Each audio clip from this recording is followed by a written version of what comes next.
ये यत्सदा सवितृमण्डलमध्यवर्ती नारायणसरसिजासनसन्निविष्टः केयूरवान् मकरकुण्डलवान् किरीटी हारी हिरण्मयवपुर्धृतशङ्खचक्रः नमः सवित्रे जगदेकचक्षुषे जगत्प्रसूतिस्थितिनाशहेतवे त्रयीमयाय त्रिगुणात्मधारिणे విరించి నారాయణ శంకరాత్మనే. హలో అండి, అందరికీ నమస్కారం. మనం మాఘమాసం యొక్క విశిష్టతను గురించి, దాంట్లో ఉండేటువంటి పండుగల గురించి వరుసగా చెప్పుకుంటున్నాం కదా. మొన్న వసంత పంచమిని గురించి చెప్పుకుంటున్నాం. వసంత పంచమి తరువాత వచ్చేటువంటి ఇంకొక విశేషమైన పర్వదినం ఏంటంటే రథసప్తమి.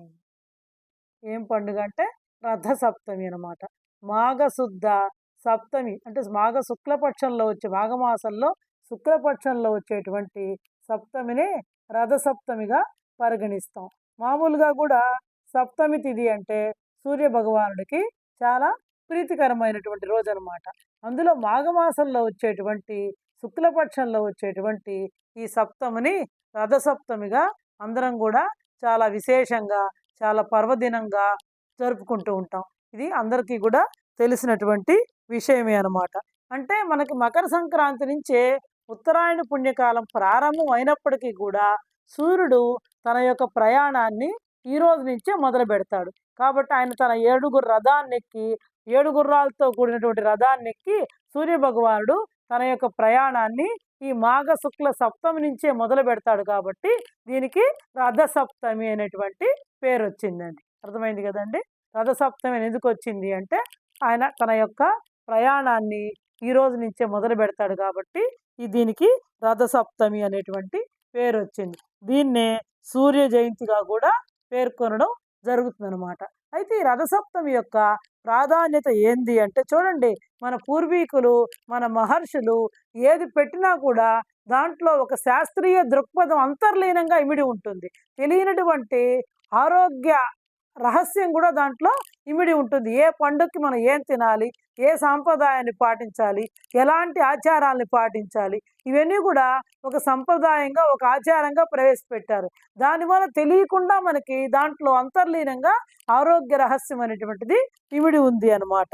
చూడండి, ఈ రథసప్తమి అనేటువంటి ఈ పండగ, ఈ పర్వదినము ఆరోగ్య, ఆధ్యాత్మిక ప్రయోజనాలు కలిగినటువంటి పర్వదినంగా కూడా భావిస్తారనమాట. ఇంకా ఈ రోజున ఏం చేస్తారు అంటే ప్రతి ఒక్కళ్ళకి తెలుస్తుంది ఈ విషయం. ఏం చేస్తామండి మనం? నిద్ర లేవంగానే సూర్యోదయాత్పూర్వమే లేచి మనం ప్రతి పండక్కి చేసినట్టుగానే మనకు కుదిరితే నది ఉంటే నది, సముద్రం ఉంటే సముద్రం, ఏది లేకపోతే మన ఇంట్లో ఉండే నీళ్ళనే గంగే చెమినే చైవ గోదావరి సరస్వతి నర్మదే సింధు కావేరి జలేస్మిన్ సన్నిధిం కురు అని చెప్పి ఆ నీళ్ళతోటి మనం ఇంకా ఈ రథసప్తమికి ఎలా స్నానం చేస్తామంటే జిల్లేడాకుల్ని భుజాల మీద, తల మీద పెట్టుకొని స్నానం చేస్తాం. జిల్లేడాకుల్ని పెట్టుకొని స్నానం చేస్తాం. ఇది ప్రతి ఒక్కళ్ళకి కూడా అందరికీ తెలిసినటువంటి విషయమే.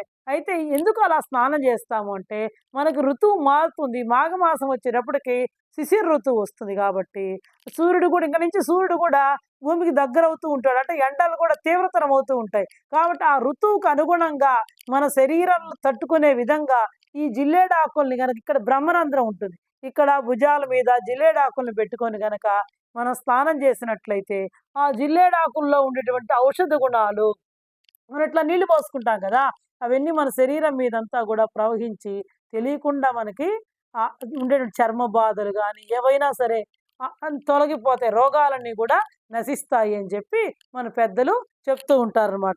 కాబట్టి తెలియకుండా కూడా మనకి అంతర్లీనంగా దాంట్లో ఒక ఆరోగ్య రహస్యం అనేటువంటిది ఇమిడి ఉంది. కాబట్టి ప్రతి ఒక్కళ్ళు కూడా ఈ రథసప్తమి రోజు చేయాల్సినటువంటి పని ఏంటంటే సూర్యోదయాత్పూర్వమే లేవాలి, స్నానం చేయాలి. ఎలా స్నానం చేయాలి? తల స్నానం చేయాలి. నదిలో అయినా చేయాలి, సముద్రంలో దగ్గరకైనా చేయాలి, లేదా మన ఇంట్లో అయినా సరే 7 జిల్లేడాకులను పెట్టుకొని చక్కగా వాటి మీద నుంచి నీళ్ళని పోసుకోవాలన్నమాట. ఆ విధంగా స్నానం చేయాలి. ఈ విధంగా ఆ జిల్లేడాకులతోటి కనుక స్నానం చేసి సూర్య భగవానుడిని గనక పూజించినట్టయితే మనకు రుణ బాధలు తొలగిపోతాయి, మనకు ఉండేటువంటి రోగాలు తొలగిపోతాయి, ఇంకా శత్రు బాధలు కూడా తొలగిపోతాయని చెప్పి మన పెద్దవాళ్ళు చెప్తూ ఉంటారనమాట. ఇంకా ఈ రథసప్తమి యొక్క విశిష్టత ఏంది అంటే, దీన్నే సూర్య జయంతిగా కూడా పిలుస్తారు అని చెప్పాను. ఈ సూర్య జయంతిగా ఎందుకు పిలుస్తారంటే, కశ్యప మహాముని తెలుసు కదండి. ఆ కశ్యప మహాముని యొక్క భార్య అదితి అనమాట. ఆమె దక్షుని యొక్క కుమార్తె. ఆ కశ్యప మహాముని అదితి దంపతులకి సూర్య భగవానుడు జన్మించిన రోజే ఈ రథసప్తమి రోజు అనమాట. కాబట్టి దీనిని సూర్య జయంతిగా కూడా పేర్కొంటారనమాట. ఇంకా సూర్యుడు తన యొక్క దక్షిణాయనాన్ని ముగించి ఉత్తర దిశగా, నేను ఇందాకనే చెప్పాను, ఆయన తన యొక్క రథాన్ని ఎక్కి 7 గుర్రాలతో కూడినటువంటి రథాన్ని ఎక్కి ఆయన యొక్క ప్రయాణాన్ని ప్రారంభించేటువంటి శుభ సమయమే ఈ రథసప్తమి అనమాట. ఇంకా కూడా ఈరోజు సూర్య భగవానుడు ఎలా ఉంటాడంటే బ్రహ్మ, విష్ణు, మహేశ్వర స్వరూపంతో ఉంటాడట. ఉదయాన్నే ఎలా ఉంటాడంటే బ్రహ్మగా ఉంటాడట, మధ్యాహ్నం మహేశ్వరుడుగా ఉంటాడట, సాయంత్రం విష్ణువుగా ఉంటాడట. అందుకనే చూడండి, ప్రతి ఒక్కళ్ళు కూడా 3 పూట్ల సంధ్యావందనం చేయాలి అని చెప్తుంటారు అనమాట. ప్రతి ఒక్కళ్ళు కూడా ఈ బ్రాహ్మణులు అనేటువంటి వాళ్ళు ఎక్కువగా ఎవరైతే ఈ జంధ్యాన్ని ధరిస్తారో, గాయత్రి మంత్రాన్ని ఎవరైతే వల్లెవేస్తారో వాళ్ళు 3 పూట్ల కూడా సంధ్యావందనం చేసి సూర్యునికి అర్ఘ్యప్రదానాన్ని ఇస్తాడు. ఎందుకంటే సూర్యుడు మన కనపడేటువంటి ప్రత్యక్ష దైవమే సూర్య భగవానుడు. కాబట్టి ఆయన ఉదయం బ్రహ్మగా, మధ్యాహ్నం మహేశ్వరుడిగా, సాయంత్రం విష్ణుమూర్తిగా కూడా ఆయన ఉంటాడు. కాబట్టి ఈ సూర్యోపాసన ఎవరైతే చేస్తారో వాళ్ళ యొక్క పాపాలన్నీ కూడా తొలగిపోతాయని చెప్పి నమ్ముతూ ఉంటారనమాట. ఇంకా కూడా ఈ సూర్యోదయానికి ముందరే మనం బ్రాహ్మీ ముహూర్తంలో గనక ఈ 4 నుంచి 5 ఆ సమయంలో గనక మనం స్నానం చేసినట్లయితే అనేక దీర్ఘకాలిక వ్యాధుల నుండి కూడా మనకి ఉపశమనం అనేటువంటిది కలుగుతుంది అనమాట. దీనికి సంబంధించి ఒక కథ కూడా ఉంది. ఆ కథ నేను ఇంకొక వీడియోలో మీకు తెలియజేస్తానన్నమాట. కాబట్టి ఖచ్చితంగా మనం ఈ రథసప్తమి రోజు ఏమేమి ఆచరించాలి అంటే, సూర్యోదయానికి ముందరే లేవాలి. అంటే ముందు రోజు షష్ఠి ఉంది కదండి, ఆ రోజే మనం అభ్యంగన స్నానం చేయాలి. ఆ రోజు మన రథసప్తమి రోజు నూనెకు తలంటుకొని స్నానం చేయకూడదు. అర్థమైంది కదండి. ముందు రోజు కూడా ఒక పూట మాత్రమే ముందు రోజు రాత్రి నుంచే మనం ఉపవాసం ప్రారంభించాలి. ఆ రోజు ముందు రోజు రాత్రి కూడా భోజనం చేయకూడదు అనమాట. కాబట్టి సూర్యోదయానికి ముందరే లేచి మనం తలపై, ఎందుకంటే సూర్య భగవానుడికి అర్క అని కూడా ఒక పేరు ఉంది. 12 నామాలు ఉన్నాయి కదా, ద్వాదశాదిత్యులు అని చెప్పి ఇప్పుడు సైన్స్ కూడా చెప్పింది. సూర్యుడు ఒక్కడే కాదు, 12 రూపాలు ఉన్నాయి అని చెప్పి మన పూర్వీకులు, మన మహర్షులు ఎప్పుడోనో చెప్పారు మనకి ఈ విషయాన్ని. ఆ ద్వాదశాదిత్య రూపం సూర్యుడి యొక్క 12 నామాలను కూడా పేర్కొనడం జరిగింది వాళ్ళు. కాబట్టి సూర్యుడికి ఉండే నామాలు అర్క అనేటువంటి ఒక నామం ఉంది. కాబట్టి ఆయనకి జిల్లేడాకులు అంటే చాలా ప్రీతి. కాబట్టి ఆ జిల్లేడాకులు పెట్టుకొని కనుక మనం స్నానం చేసినట్లయితే మన ఆరోగ్యం కూడా బాగుంటుంది అనమాట. ఖచ్చితంగా ఆ పని చేయాలి. ఆ తర్వాత మనం దాన ధర్మాలు ఏం చేయాలంటే, ఇంకా ఈ సూర్య భగవానుడికి సంబంధించినటువంటి ఎర్రటి వస్తువుల్ని, ఎర్రటి వస్త్రాన్ని, రథం ఉంటుంది కదండి, ఆ రథాన్ని, ఇంకా మన శక్తి ఉంటే బంగారు రథాన్ని కనుక మనం దానం చేస్తే వచ్చే జన్మలో చక్రవర్తిగా పుడతాం. మనకు అంతటి శక్తి లేదనుకోండి, ఇత్తడి రథాలు ఉంటాయి కదా, తయారు చేసిన ప్రతిమలు, అవి తీసుకొచ్చుకొని అవైనా సరే దానం చేయొచ్చు అనమాట.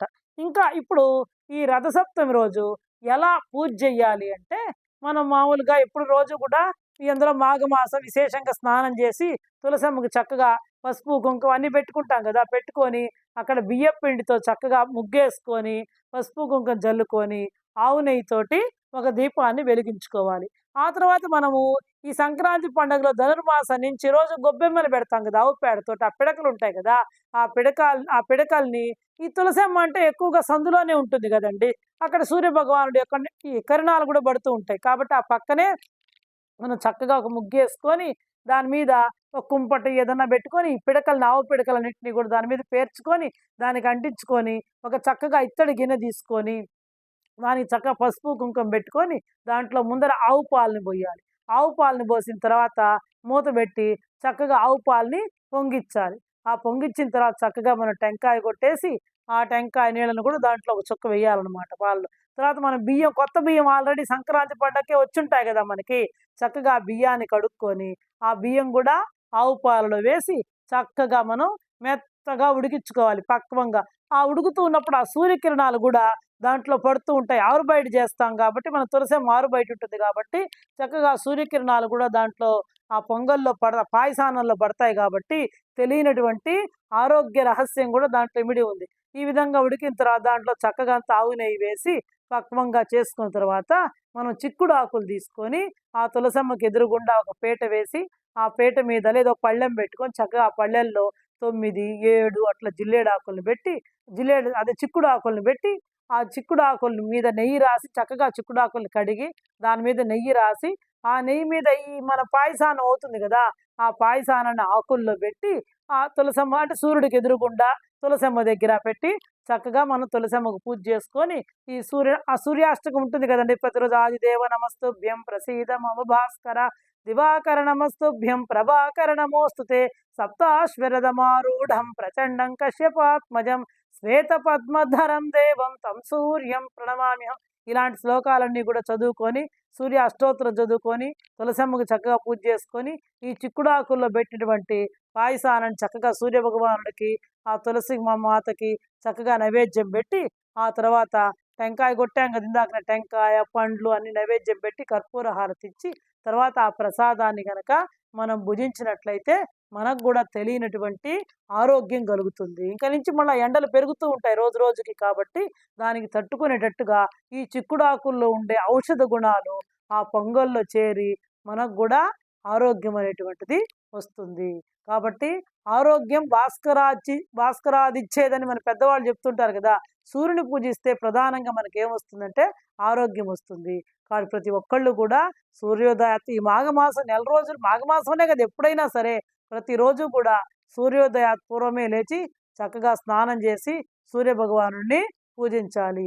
ఈ విధంగా రథసప్తమి రోజు విశేషంగా ఈ ఆవు పిడకలతోటి ఆ సూర్యకిరణాలు పడేటట్టు ఆవు పాలతోటి పొంగల్ని పాయసానాన్ని చేసి నివేదించి గనక మనం పరమాత్మకు నైవేద్యంగా సమర్పించి ఆ ప్రసాదాన్ని భుజించి 10 మందికి గనక పంచిపెట్టినట్లయితే మనకు కూడా విశేషమైనటువంటి పుణ్యఫలం అనేటువంటిది కలుగుతుంది. ఈ విధంగా ప్రతి ఒక్కళ్ళు కూడా రథసప్తమి పండుగని వాళ్ళు ఇప్పుడు అపార్ట్మెంట్లలో ఉంటారు మాకు కుదరదు అనుకుంటే మనం ఏం చేయలేం గ్యాస్ మీదే చేసుకునేది. ఆ తులసమ్మ ఇంట్లో పెట్టుకోరు కదా కనీసం బాల్కనీలోనే పెట్టుకొని ఉంటారు కదా ఆ బాల్కనీలో ఎండ ఏదైనా పొడబడితే అక్కడే నైవేద్యం పెట్టుకునేది తప్పదు కదండి ఇంకా అంతకంటే మనం ఏం చేయలేం. లేదు మాకు అది కూడా పడదు అనుకుంటే ఇంట్లోనే పెట్టేది సూర్య భగవానుని మనసులోనే ధ్యానించి నమస్కారం చేసి నైవేద్యం పెట్టుకొని ఆ ప్రసాదాన్ని స్వీకరించండి. ప్రతి ఒక్కళ్ళు కూడా ఈ విధంగా రథసప్తమి పండుగని చక్కగా జరుపుకోవాలని కోరుకుంటూ సెలవు తీసుకుంటున్నాను.